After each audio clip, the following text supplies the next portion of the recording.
Now, ladies and gentlemen, if there are a number of giants, but no one larger or more effective or more passionate in his advocacy than my friend, Senator Tom Harkin.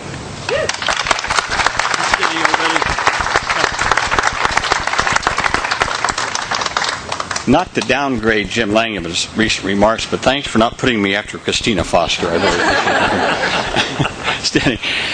Thank you all very much. And well, I guess on lighter notes, we were poking fun at Stenny and Tim last week when the Senate passed unanimously because the House had not passed it unanimously.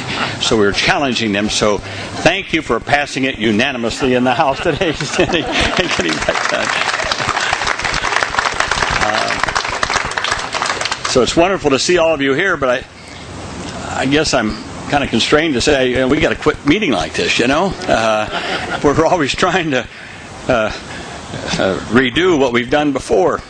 But I think what we've done here, I think will set us on the right path. It will once again send a loud and clear signal that we are saying no to discrimination. We're saying no to second-class citizenship. And we're saying yes to the 4 pillars of the Americans with Disabilities Act: equality of opportunity, full participation, independent living, and economic self-sufficiency. Those are the 4 pillars. And the Supreme Court has been said many times, has been eroding that over the years. These amendments will put it right back on the right track where we thought we were 18 years ago. And we've come too far to turn back.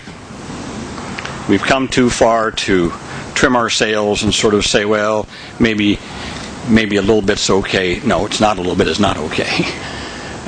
We want what we did in 1990 with full consideration, with full anticipation of what we're doing, with full knowledge of what we're doing, and we want to put it right back where it was. And these amendments will do that. I'm also going to thank all of the people who have been so in this. I also stand up, of course, for your tremendous leadership.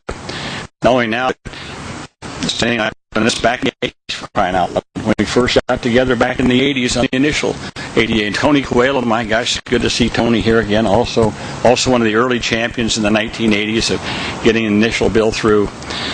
All of those who have helped in the initial and who've helped in between and who helped get this bill through this time. I'm also grateful to those who came before.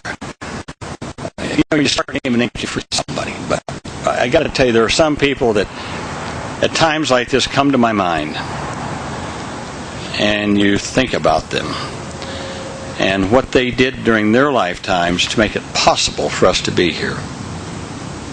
Justin Dart, who did so much. Yoshiko, thank God for carrying on his legacy and still fighting so hard for the rights for people with disabilities. Alan Reich, Evan Kemp, Ed Roberts. I think of Danny Piper and Frank Harkin. Not longer with us, but it was their spirit, their hard work that's encouraged us to carry on and to continue their work. And so I thank all of you for doing that. I'd be remiss if I didn't thank the business community for working with us for over 2 years to hammer this out and get it to the point where what we did here, what we did before with the ADA, we have the business community on board along with the disability community. So those who say we can't get things done around here, you can. If you're willing to work together, it takes time, takes negotiations, but you can get these things done.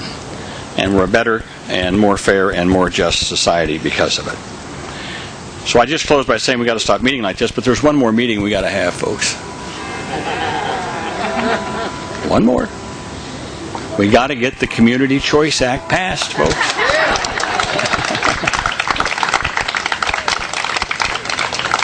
I said it right after the ADA was passed in 1990. I said the next thing we got to do is get people out of nursing homes, get them in their own homes, let people live as they want to live.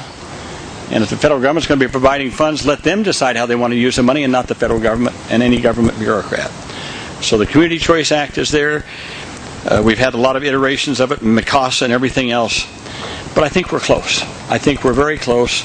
We may not get it done this year, but let's meet one more time next year when we pass the Community Choice Act and finally put that last little rung out there, that last piece of that ramp of opportunity, as I always say, and to allow people to have control over their own destinies and their own lives without having the government tell them where they got to live and who they got to live with, but let them live on their own in independent living and then get their jobs and move on. So one more time we're going to meet, we're going to get it done next year. Thank you very much.